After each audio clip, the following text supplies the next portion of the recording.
welcome back to Booze and News with Jonathan Fleischner. And Albert DeLeon. And today we're talking about more science and shit. This is going to be kind of a continuation of our discussion we had last week, Albert.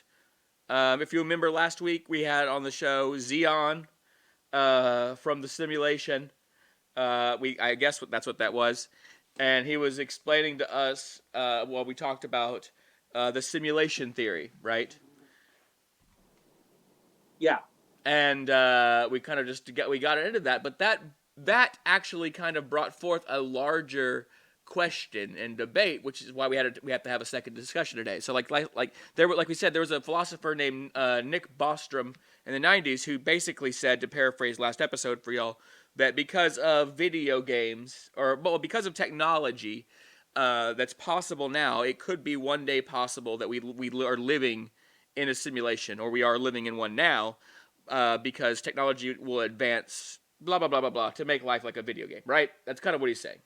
Yeah. Like augmented reality, virtual reality that would be indistinguishable from reality. And then we talked about how that was, basically the same idea that Descartes came up with hundreds of years before, where he was questioning, is reality really real, right? Right. And go watch that episode. It's a great episode with Zia. But today what we're going to talk about, Albert, is let's talk about something else. And this is the idea of the multiverse, right? Theory.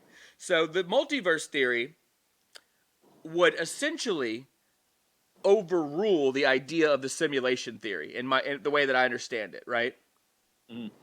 Because the way that the multiverse, the problem one with the simulation theory, there's many problems, right? But it says that everything is predetermined in a way, right? It's like programmed. Right.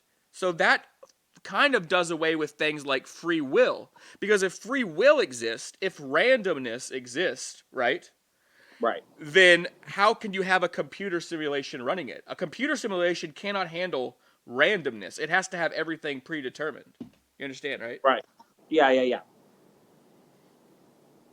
So that's why, there was a theory that came out, which is a kind of an interesting theory that we're going to get into, several different today, but there's one called the pilot wave theory, which says that if you had the right technology, that you could know and observe everything in the universe. Everything could be predictable.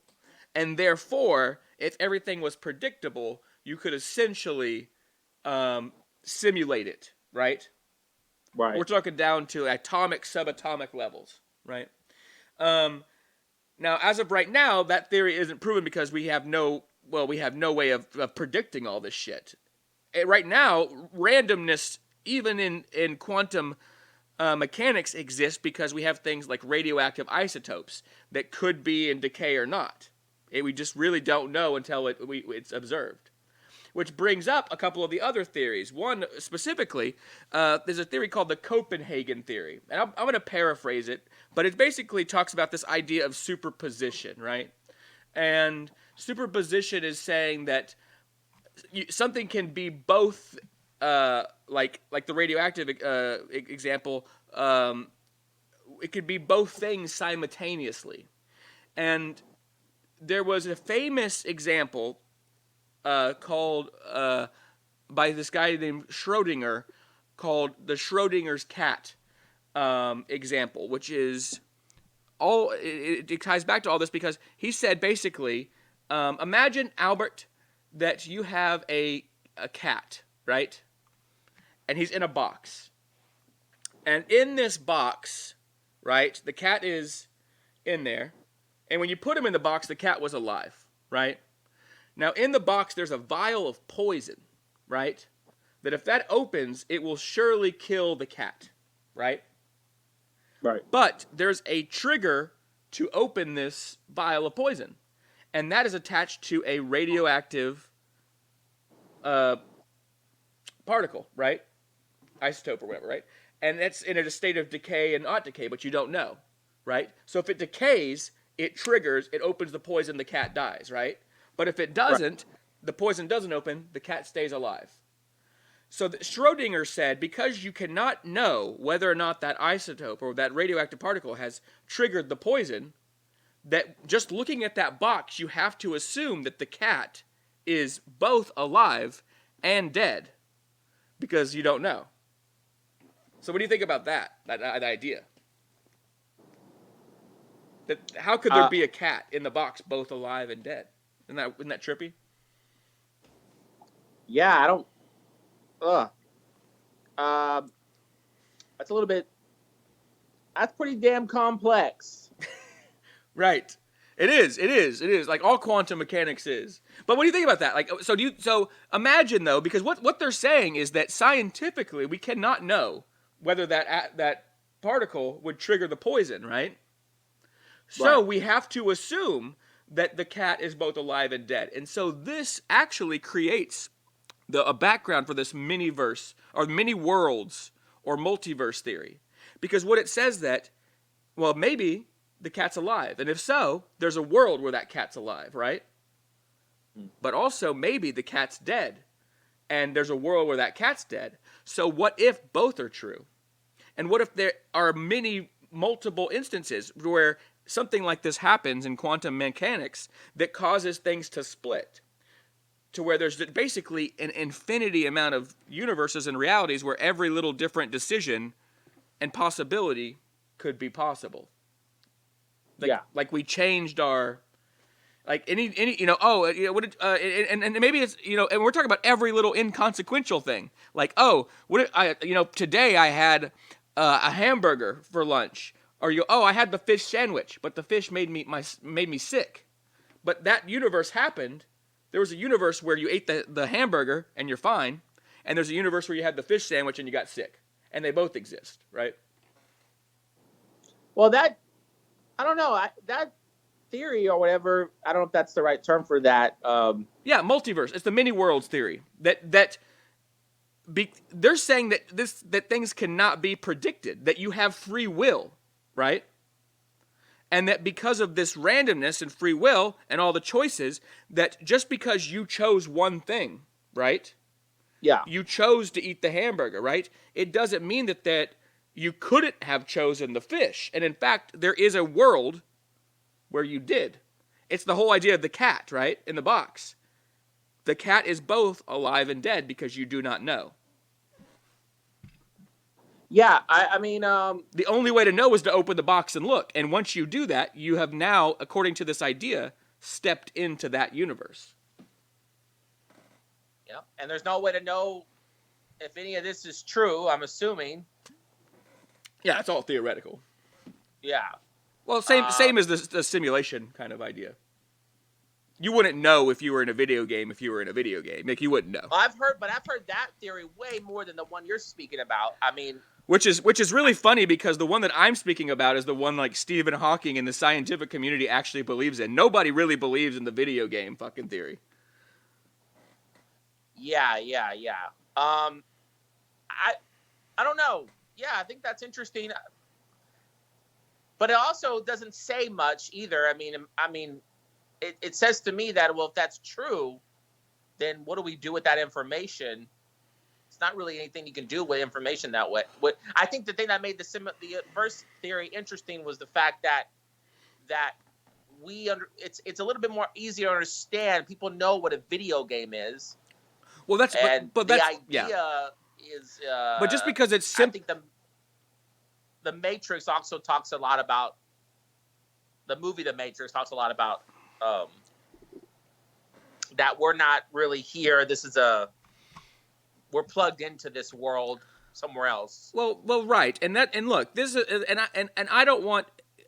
The thing is that people are using now technology as the kind of crux for all this, but philosophers, Albert, have always talked about this, right? Like Descartes is just one of the most modern who really is well known for it, where he goes, well, he did the cogito experiment or whatever. Like, how do I know that reality is real? How do I know? Right? And his conclusion, remember, was, I know it's real because of doubt. Because if I can doubt reality, right, and go, maybe this isn't real, that would only be allowed in a world, right, that's real. Why would you and that's a good point. Even in a simulation theory, why would you program in characters who could doubt the simulation? Yeah, I don't know. Well, maybe because they want these characters to be completely, you know, they want them to be able to think of every single idea. I mean, Okay. I don't know.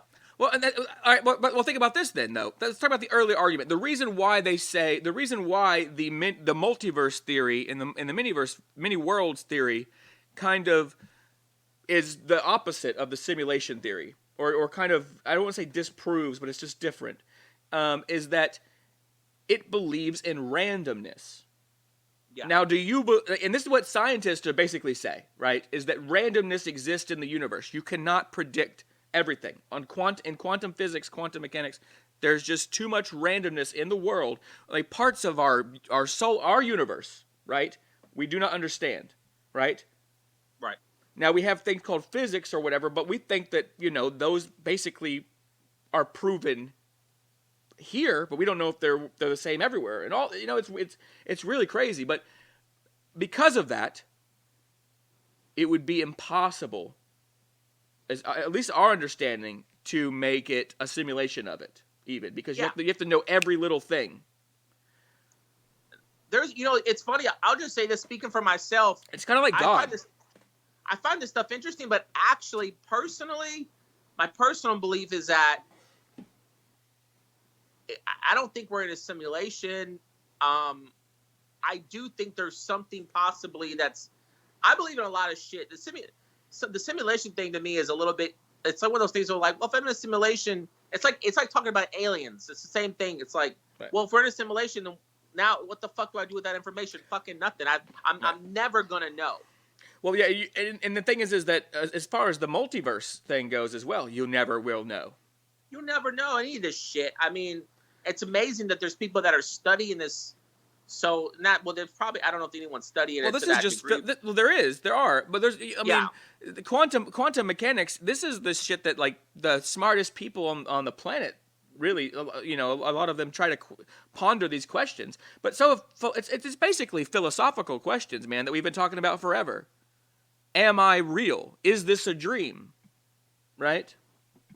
Yes, I've heard that, when we dream, we're actually living, and then this is the dream part, and I've heard that before. Well, I mean, and that's a whole different goddamn thing we could go into, but it kind of ties into it about dreams and lucid dreaming and how does that actually connect to many worlds theory, right? Different universes, right? It's all very interesting. There's really no way to prove any of this fucking shit. It's just a bunch of stuff that philosophers and smart dudes and stoners have sat around forever and fucking talked about and gone, dude, this is fucking trippy. Well, also, like in the movie Soul, there's that character, and people apparently do this in real life where they put themselves in a meditative state and they're able to travel. That I don't know. There's no proof of that scientifically. But what you're talking about is there's no proof. There's no proof to any there's no proof of any of this either. It's all just speculation. For sure. That's what I'm saying. There's no proof to any of that shit that they go travel, whatever. But I'm saying there's no proof to what we're talking about. Also, now there's no proof, but we do. It's speculation.